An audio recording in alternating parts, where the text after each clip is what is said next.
Hello everyone, आपके exams में कुछ डिफरेंसेस के क्वेश्चंस आते हैं। तो इम्यूनिटी से आपके एक्टिव एंड पैसिव में जो डिफरेंसेस हैं वो बड़े इंपॉर्टेंट हैं, और इनेट एंड एक्वायर्ड इम्यूनिटी इसमें भी डिफरेंस आता है। तो क्वेश्चन एग्जाम में ऐसा आता है differentiate between active and passive immunity या फिर differentiate between इनेट and acquired immunity.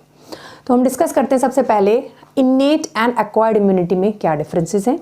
वैसे ऑलरेडी हम 2 वीडियोज़ में पढ़ चुके हैं कि एक्वायर्ड को अलग पढ़ चुके हैं और इनेट को हम अलग पढ़ चुके हैं, बट इसमें हम यहाँ समराइज़ कर देते हैं कि कैसे एग्ज़ाम में लिखना है आपको। तो आप क्या करेंगे, एक लाइन बीच में खींच के आप जो है इन दोनों के बीच में इस तरीके से डिफरेंशिएट मत करेंगे।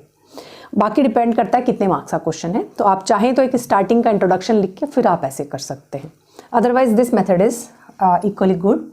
तो सबसे पहले हम बात करेंगे कि भाई ये कब होती है, तो आप इसे लिख देंगे बाई बर्थ होती है। तो it is innate immunity is by birth, and उसके आगे फिर आप उसको एक्सप्लेन करके लिख सकते हो कि it is a first line of defence. जैसे ही कोई भी बैक्टीरिया आता है या कोई भी माइक्रो ऑर्गेनिज्म आता है, इसमें मैं आपको इंग्लिश में ही बोल रही हूँ सो दैट आपका लिखने के लिए तरीका समझ में आ जाए कि इंग्लिश में लिखना कैसे इसको, है ना। So this is by birth, this type of immunity is present by birth whenever the microorganism come to the body or attack the body, then this is the first line of defense. Okay, acquired immunity acquired during the lifetime, whenever there is an infection occur in the body, primary response occur. Okay, and later on when the same type of infection occur, secondary response occur, which is a very high as compared to primary response.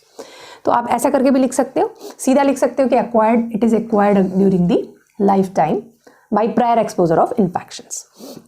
आप लिख सकते हैं फिर prior exposure of the infection is not required, it is all time equal for the different organisms. Here you can write कि it is a prior exposure of the infection is required when the same type of organism, जो मैंने अभी line बोली, same type of organism when attack the body second time, there is a second response and very high response and the immunity develop. Fine. ये आपकी होती है in minutes, so it is very fast and it is in days or in weeks. It develops in days or in weeks. इस तरीके से आप differentiate लिखते हैं. Then you can write innate के अंदर diversity is limited. It acts through a restricted set of reactions. Because हमने जो innate में पढ़े थे अलग अलग, वो एक restricted set of reactions के through होते हैं, and it is diversity is limited. Here it is more varied and there is a specialized response against each microbe. जैसे measles के लिए अलग है, इसके लिए अलग है, तो it's a specialized response in each microbe. उसके बाद आप point रखेंगे immunological memory is present. तो आप लिखेंगे sorry, this is an innate immunity ना, उल्टा हो गया, एक minute, this is innate immunity, this is acquired immunity.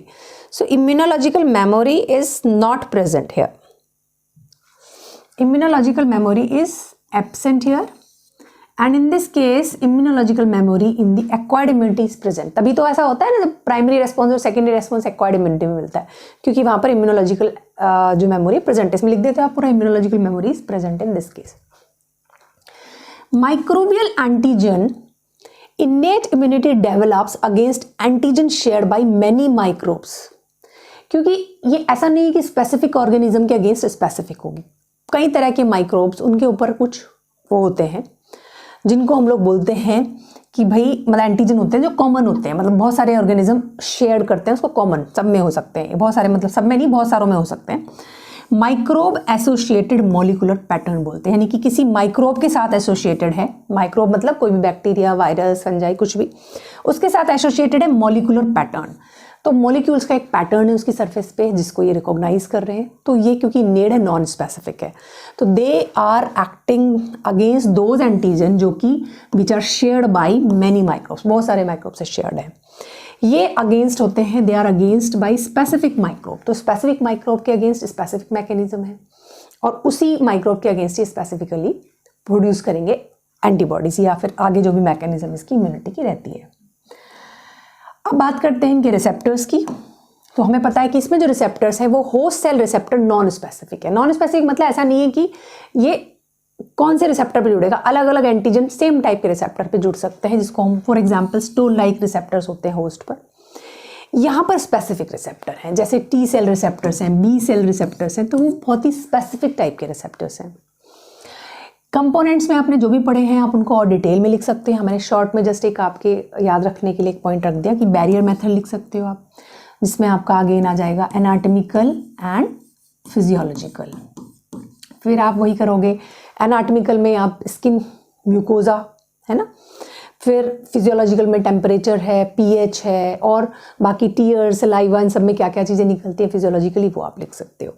Phagocytes में अगेन आप लिखोगे कौन कौन सी सेल्स इन्वॉल्व है, other cells natural killer cells, mast cells, dendritic cells, complement, जैसे इसमें कौन कौन सा कॉम्प्लीमेंट सिस्टम है, इसमें आपका अल्टरनेट पाथवे एंड मेनोज वाला जो पाथवे होता है, मेनोज बाइंडिंग पाथवे, जो कि आप आगे कॉम्प्लीमेंट में पढ़ेंगे। तो मेनोज बाइंडिंग पाथवे ये इसमें इंपॉर्टेंट होता है। Fever, inflammation, cytokines, APR, cytokines के लिए यहाँ 168 मैंने याद कराया था, interleukin 1, interleukin 6, interleukin 8, interleukin 16, interleukin 18, interleukin 12, TNF alpha, TGF beta, ये सब आपको याद करके यहाँ पर लिख सकते हो आप। जैसे भी आपका क्वेश्चन आता है मार्क्स के ऊपर डिपेंड करता है, आप उनको प्रॉपर्ली लिख सकते हो इन्यूमरेट करके। यहाँ पर टी सेल है, एक्वायर्ड इम्यूनिटी में टी सेल है, बी सेल है, मेजर तो यही होते हैं। कॉम्प्लीमेंट में क्लासिकल कॉम्प्लीमेंट पाथवे यहाँ पर आता है क्लासिकल, ठीक है, ये आपका क्लासिकल कॉम्प्लीमेंट पाथवे है। अल्टरनेट और मेनोज वाला इधर इनेट में है, ये एक्वायर्ड का पार्ट है। फिर आप ये करोगे 245 मैंने बताया था, 250 से 5 कम, तो इंटरल्यूकिन 2, इंटरल्यूकिन 4, इंटरल्यूकिन 5 आपके इस वाले पाथवे में आते हैं, एक्वायर्ड वाले में। फिर टाइप्स भी लिख सकते हो, active, passive and natural, artificial. तो इस तरीके से आप जो एक्वायर्ड इम्यूनिटी और इनेट इम्यूनिटी में क्या डिफरेंस है वो आप कवर कर सकते हैं।